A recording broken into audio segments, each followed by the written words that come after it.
Madame, Messieurs, bonjour. Bienvenue dans votre journal. Au sommaire de ce Savane midi, les assises nationales sur la transition se tiendront les 25-26 mai prochains à Ouagadougou.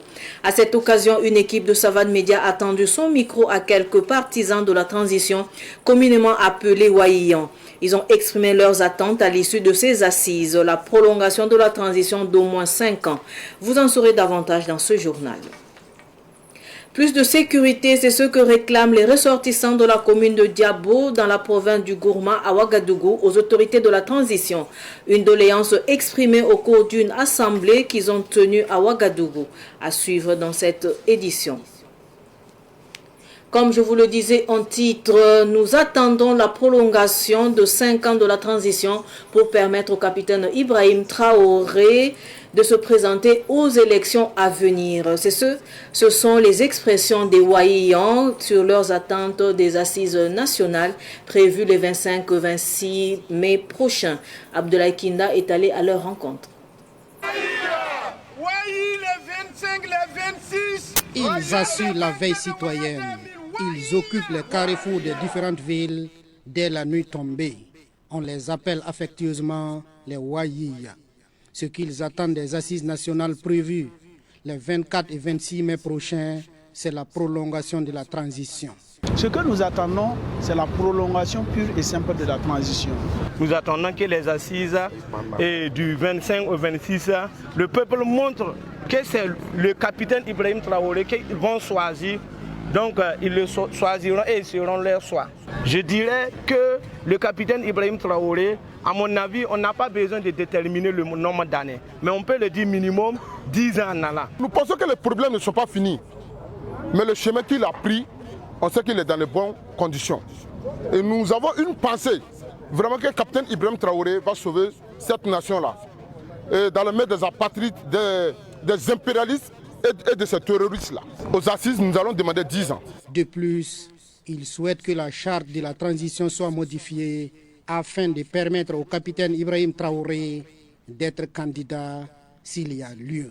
Aussi, de permettre le capitaine Ibrahim Traoré, après avoir prolongé la transition, qu'il peut être candidat aux élections à venir s'il y a lieu, que la paix est revenue et que nous allons procéder par des élections. Vous avez vu que le général de Gaulle, à son avènement, il a fait 27 ans au pouvoir français pour pouvoir sauver les Français et les mettre à jour. Après ces 10 ans, si on va faire une vote, il peut participer et être un candidat, ou bien il peut être un patriote, sauver le Burkina après des années qui vont dépasser 10 ans, et sera notre conseil, notre vieux sage, et qui va guider les autres présidents à venir dans le futur. Quand le président sera reconduit, après qu'on va faire des élections, il sera reconduit comme le président et nous allons le voter encore. Et c'est pour faire comprendre, au niveau de quand il sera reconduit pour les élections, quand nous allons le voter comme le président, là il va prendre le mandat comme il se faut. Comme on a l'habitude de faire les mandats des élections, c'est 5 ans je pense. Voilà, donc il sera reconduit, il sera représenté au nom du peuple. Et nous demandons à ces autorités-là de prendre la voie qu'ils ont prise là et de sauver le peuple burkinabé, car le peuple burkinabé compte sur eux. Les Waïya se donnent rendez-vous au soir du 24 mai sur le terrain situé non loin de la salle de conférence de Ouaga 2000.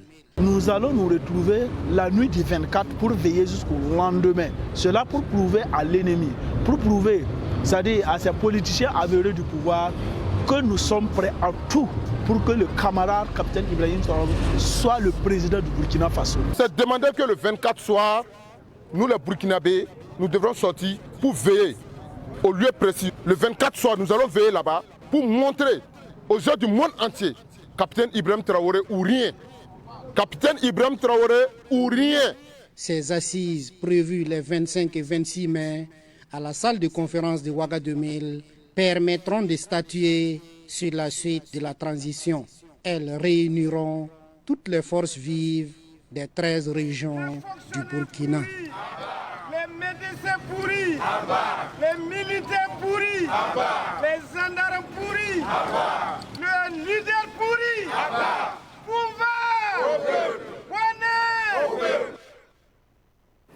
Soutien à la transition toujours, mobilisation à la place de la nation de Manga dans la province du Zundu-Ogo. Les populations de la région du centre-sud ont exprimé leur soutien à la transition. Elles ont répondu à l'appel de la coordination des associations de veille citoyenne du centre-sud. L'ambiance de ce meeting avec Ruben Wilson Kodjo. Ils sont venus des provinces du Naouri, du Bazega et du Zundu-Ogo pour répondre à l'appel à manifester pour une prolongation de la transition lancée par la coordination régionale des associations de veille citoyenne du Centre-Sud. Le premier message, c'est réaffirmer notre soutien ferme à la transition dirigée par le camarade capitaine Ibrahim Traoré, réaffirmer notre soutien au FDS et au VDP, manifester notre solidarité envers eux ainsi qu'envers les PDI. Il s'agit d'appeler les filles et fils du Burkina Faso qui hésitent encore par rapport au soutien qu'ils doivent accorder à cette transition ou qui s'inscrivent dans des tentatives de déstabilisation, qu'ils doivent se ressaisir et adopter la bonne posture qui est qu'il faut soutenir le camarade président et la transition. Il s'agit également de se prononcer par rapport aux assises, parce que les assises nationales annoncées pour les 25 et 26 de ce mois, il faut qu'on se prononce. Ce qui doit en ressortir, c'est IB président et les assises doivent définir d'un délai suffisamment long pour permettre au camarade capitaine de dérouler sa politique. Plus d'1 million de francs CFA a été mobilisé au profit des déplacés internes de la région. Le chargé de mission de la région du Centre-Sud remercie tous ceux qui ont facilité la réussite de ce meeting. D'abord, on a pressé l'union sacrée des fils et filles de la région. Naturellement, c'est le président, on accompagne, on est dedans. Donc, on a félicité, encouragé et remercié tous ceux qui se sont mobilisés, mettre la main dans la poche, dépenser de l'énergie pour que la cérémonie puisse voir le jour. Et on espère bien que tout ce qu'ils ont exprimé comme souhait puisse se réaliser dans un futur proche. Un meeting soutenu et apprécié par les représentants des parrains et du gouverneur de la région du Centre-Sud. La cause, elle est nationale. Nous qui sommes fils et filles de cette région, nous ne voulons pas nous faire compter cette histoire qui s'écrit.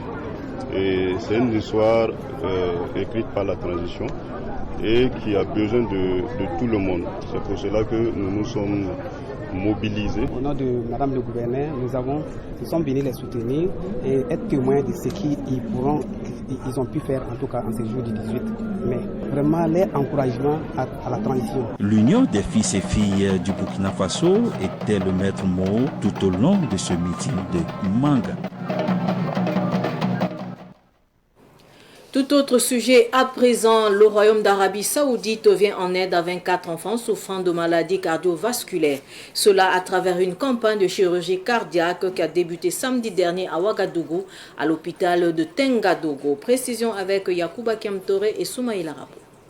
Ils sont au total 24 enfants souffrant de maladies cardiovasculaires à bénéficier de chirurgie, tous frais payés par le Royaume d'Arabie Saoudite. La campagne médicale volontaire pour la chirurgie cardiaque pédiatrique au Burkina Faso vise à aider les enfants souffrant de maladies du cœur. Pour l'ambassadeur d'Arabie Saoudite au Burkina, Fahad Abdurrahman Al-Doussari, cette campagne est une réalité grâce à la volonté des autorités saoudiennes qui entendent renforcer la coopération avec le Burkina Faso. Nous sommes derrière l'ordre de le roi Salman Ben Abdelaziz Al Saoud, serviteur de la Sainte Mosquée, et Son Altesse Royale, le prince Mohammed Ben Salman Ben Abdelaziz, prince héritier et le chef du conseil des ministres, qui ont fait l'ordre pour aider le peuple burkinabé. Et nous sommes, ça c'est notre 12e programme de la santé à 2024. Cet programme est très important pour le peuple burkinabé. C'est pour ça que nous sommes focalisés dans la santé. Ce programme, la valeur totale de ce programme, plus de 450 000 €. Nous sommes travaillés avec l'État burkinabé et Inch'Allah, il a un autre programme dans le mois de juin aussi. Le ministre en charge de la Santé, Dr Robert Lucien Jean-Claude Kargougou, remercie le Royaume d'Arabie Saoudite pour cette initiative. Pour lui, cette campagne permettra de renforcer les capacités des médecins burkinabés. Elle va permettre aux équipes burkinabées de renforcer davantage leurs capacités pour que notre pays se positionne définitivement comme étant le pôle d'excellence dans la sous-région ouest-africaine en matière de chirurgie cardiovasculaire. Et je voudrais profiter de votre micro pour, au nom des plus hautes autorités de notre pays, saluer l'Arabie Saoudite pour la qualité de la coopération exemplaire qui existe entre ce pays frère et ami et le Burkina Faso. Les équipes d'Arabie Saoudite et du Burkina Faso sont à pied d'œuvre pour opérer 24 enfants. Pour une semaine, il faut noter que nous avons pour ambition d'opérer plus de 20 enfants. Ce qui veut dire qu'on aura des journées très longues. On commence le matin, ça irait jusqu'à minuit chaque jour. Mais ce n'est qu'une semaine dans la vie. Donc toute l'équipe est préparée et nous sommes prêts pour affronter cette semaine, puisque derrière chaque opération, il y a une famille qui est soulagée. Parmi les personnalités qui ont facilité la tenue de cette campagne, il y a l'ambassadeur du Burkina Faso à Riyad en Arabie Saoudite, Boukari Savadogoum. Il a facilité le séjour de la mission médicale saoudienne au Burkina Faso. L'Arabie Saoudite entend poursuivre ses œuvres sociales au profit du Burkina Faso. La campagne médicale qui a commencé le 18 mai dernier se poursuivra jusqu'au 25 mai prochain.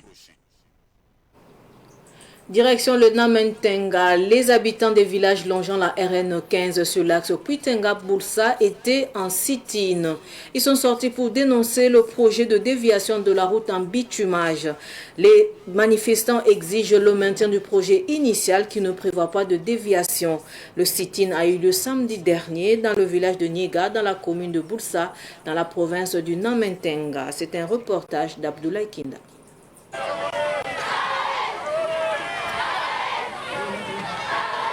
Avec des spatules et des balais, les riverains de l'axe RN15 Puitenga-Boulsa scandent capitaine Ibrahim Traoré et lui demandent de prendre à bras le corps le projet de bitumage de la route Puitenga-Boulsa selon le plan initial qui ne prévoit pas de déviation. Nous demandons au gouvernement de la transition une aide considérable pour la réalisation de notre route nationale RN numéro 15, en passant par Kalwatenga, Kampese Zougo, Pissi, Niega, Raobouli, Kompesaga, Boulsa.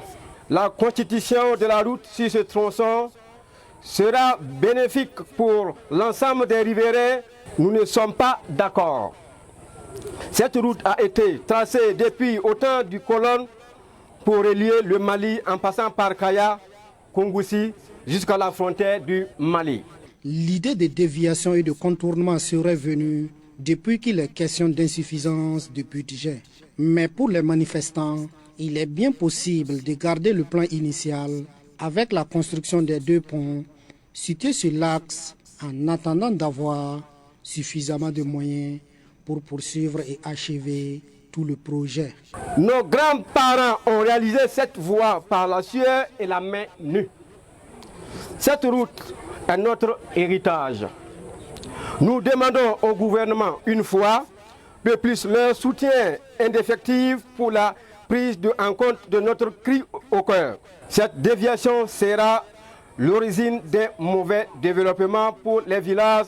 Vous avez avancé que vous n'avez pas les moyens pour le bitumage de la route sur son ancien itinéraire.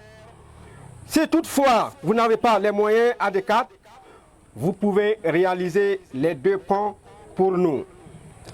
Le moment venu, vous y reviendrez pour la poursuite du bitumage de cette route. Les riverains de l'axe RN15 souhaitent que les autorités travaillent à éviter un conflit entre les villages. Dans tous les cas, ils ne comptent pas baisser la garde. Ils invitent donc le gouvernement à entendre leurs cris de cœur.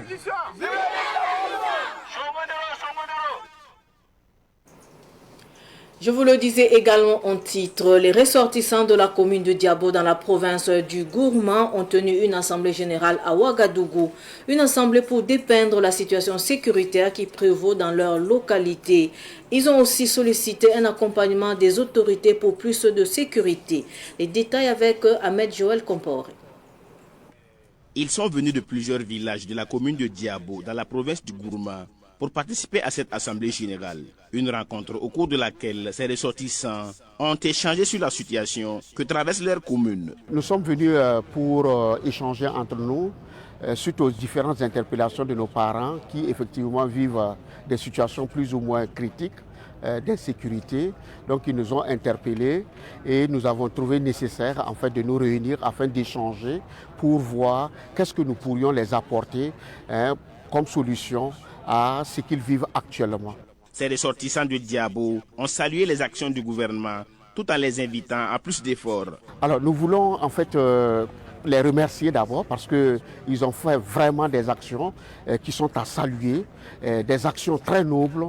Et c'est pour cette raison nous profitons de l'occasion pour les demander s'ils peuvent vraiment nous soutenir afin que la paix puisse revenir, parce que nous pleurons en fait nos parents qui chaque jour n'arrivent pas à bien dormir et que cette année c'est pas évident même qu'ils vont pouvoir cultiver. Donc c'est vraiment des problèmes qui se posent actuellement. C'est aussi le lieu pour Bilal Zwetnienga d'inviter tous les jeunes de la localité à s'enrôler dans les rangs des VDP. En fait, initialement, les gens n'avaient pas compris probablement que le problème allait être progressif. Et donc, au moment où on les a appelés de venir s'inscrire, ils n'avaient pas compris l'enjeu de la chose. Et aujourd'hui, on voit que le problème est évolutif. Et que par conséquent, ce n'est même pas seulement les jeunes qui sont au village, même nous, si la situation se présente ainsi, nous allons aussi repartir pour pouvoir voir dans quelle mesure on pourrait soutenir. Donc par conséquent, on invite en fait tous les jeunes de 18 jusqu'à 45 ans et qui peuvent être actifs à véritablement s'inscrire afin que nous puissions vraiment défendre notre patrie comme le président défend aujourd'hui sa patrie au prix de sa vie. À l'issue de l'Assemblée générale, les ressortissants de Diabo ont mis en place un comité pour rencontrer les autorités dans les jours à venir pour faire entendre leurs cris de cœur. Nous parlons à présent des violences basées sur le genre. La Confédération syndicale burkinabé a organisé ce week-end un atelier de sensibilisation des femmes sur les violences basées sur le genre en milieu du travail. Cette activité a pour objectif de faciliter la ratification de la Convention 190 de l'Organisation internationale du travail OIT. Sibline Kelsey a participé aux travaux. Cet atelier de sensibilisation sur les violences faites aux femmes en milieu du travail vise à résorber le phénomène. Ce sont des femmes membres de la plateforme genre constituée des organisations syndicales, des OSC et des ONG qui ont pris part à cette sensibilisation qui vise à mettre les femmes au même niveau de compréhension en vue de lutter contre le harcèlement en milieu de travail.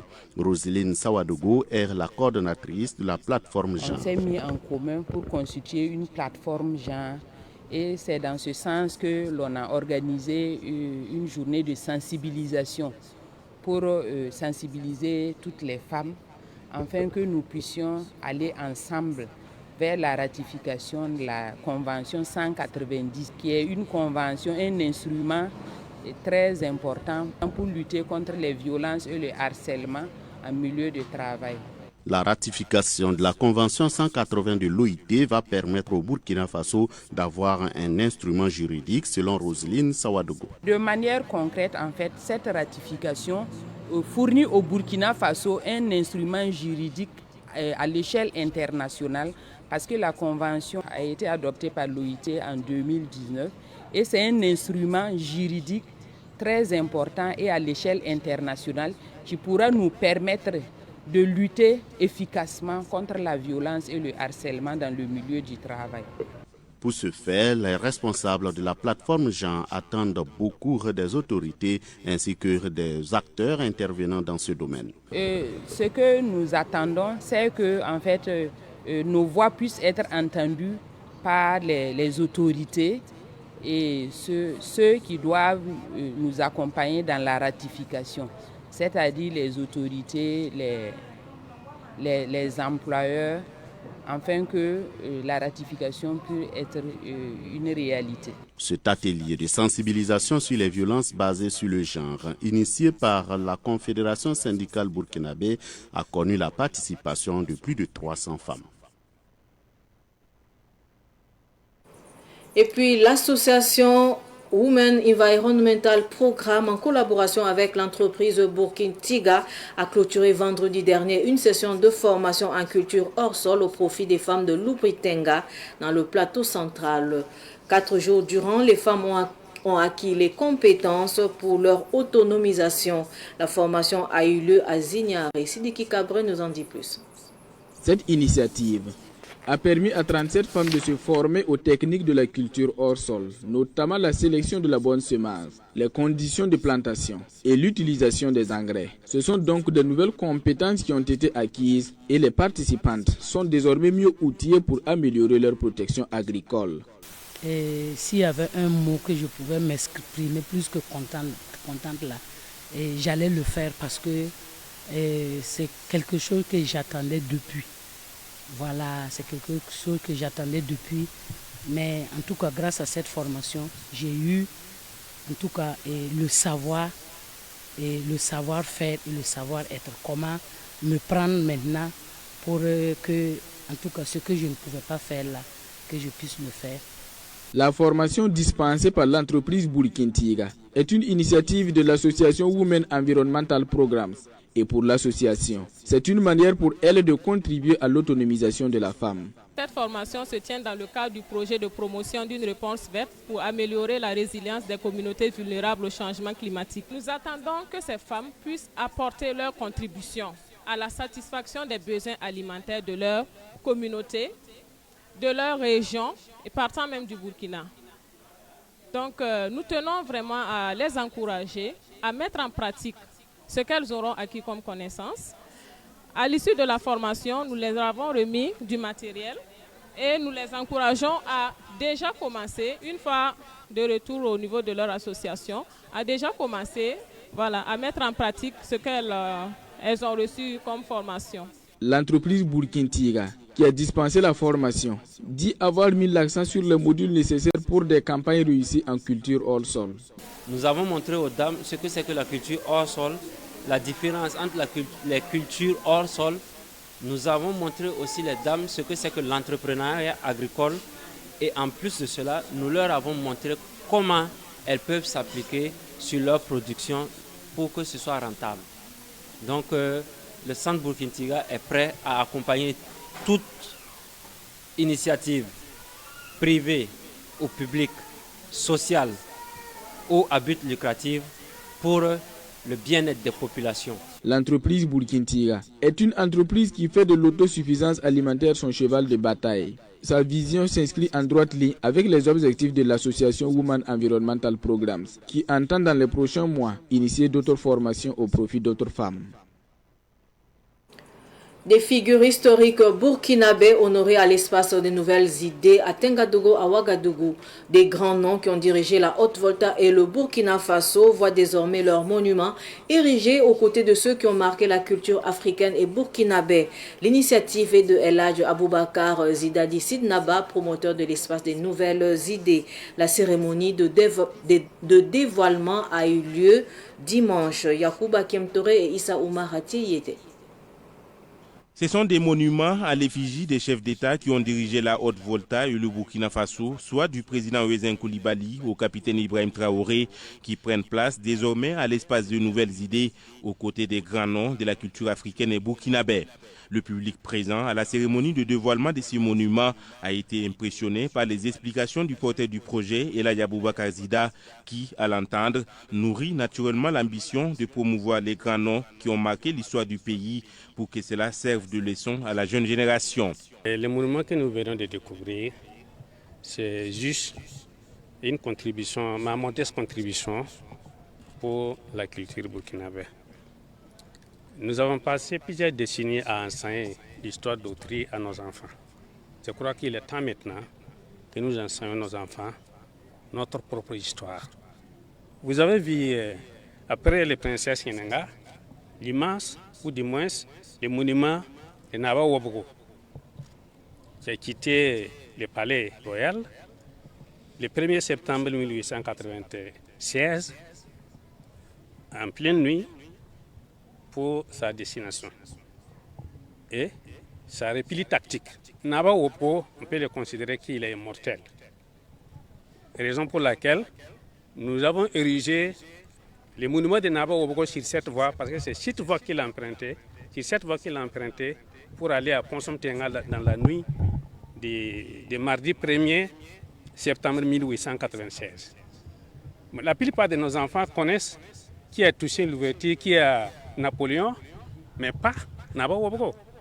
C'est ce qui nous a poussé à ériger ce monument-là avec les légendes pour que nos enfants puissent savoir d'où nous venons. Le ministre d'État, ministre en charge de la fonction publique Bassolma Bazié, connu pour son attachement à la tradition et à la culture, a reconnu les efforts déployés par le PDG de Savane Média dans la diffusion de l'histoire nationale. Bassolma Bazié, qui n'est pas à son premier passage à l'espace des nouvelles idées, explique que le projet entre dans la dynamique imprimée par le gouvernement de la transition. Il est à féliciter, parce que vous savez très bien que dans nos écoles aujourd'hui, si vous parlez peut-être du général de Gaulle, vous parlez des présidents américains et bien d'autres pays, probablement que les enfants pourront identifier les images. Mais ce n'est pas bien qu'on continue comme ça. C'est un acte, j'avoue, qui s'inscrit de façon pratique dans le sens de l'orientation actuelle du pays, qui est d'abord de nous approprier notre propre histoire. Et comme on le dit, tout enfant qui ne sait pas d'où il vient, s'il ne sait pas où il serait difficile pour lui de savoir où il part. Donc je pense que c'est une pierre assez grosse qu'il a donnée en termes de contribution à la construction de notre mémoire. Que Dieu et les membres des ancêtres l'accompagnent et lui donnent l'énergie nécessaire d'aller de l'avant, parce que je suis sûr et certain que ce n'est pas la fin de l'œuvre, ce n'est pas la fin du projet. Ella Diabouba Kazida, d'ici Naba, par ailleurs PDG du groupe Savane Média, a expliqué qu'il ne compte pas s'arrêter en si bon chemin. D'autres réalisations verront le jour très prochainement, a-t-il dit. Actualité sportive à présent, les épines de Sinikere dans le Zunduogo ont remporté samedi dernier à Manga la première édition du tournoi de football de la région du Centre-Sud. Un tournoi organisé par le Conseil provincial de la jeunesse du Zunduogo. Suivons le film de cette finale avec Ruben Wilson Kodjo. Démarré depuis le 2 mars dernier avec 15 équipes, ce tournoi de football organisé par le Conseil provincial de la jeunesse du Zunduogo a pu dégager ses finalistes après 3 mois de compétition. Les épines de Sinikere et Kaibo FC se hissent en finale. 2 buts partout au temps réglementaire. Les épices de Sinikere, plus adroits, remportent le trophée en réussissant 3 tirs au but contre 1 pour Kaibo FC. Vraiment, bon, alors là, je ne sais comment exprimer, en tout cas, ma gratitude, ma reconnaissance à toute la jeunesse du Zunduogo. Vraiment, ils m'ont accompagné du début jusqu'à la finale.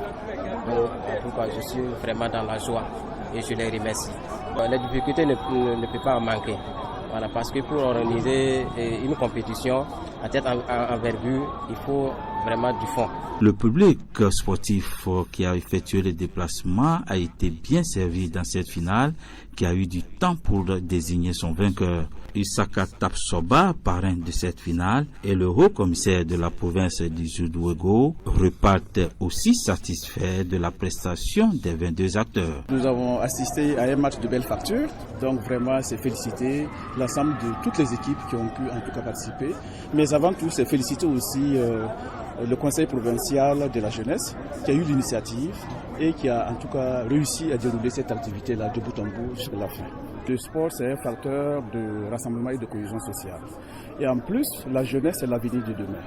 Donc nous n'avons pas le droit de ne pas les accompagner. Je suis très content de dire que Edmond Tapsoba, mon petit frère, est champion d'Allemagne.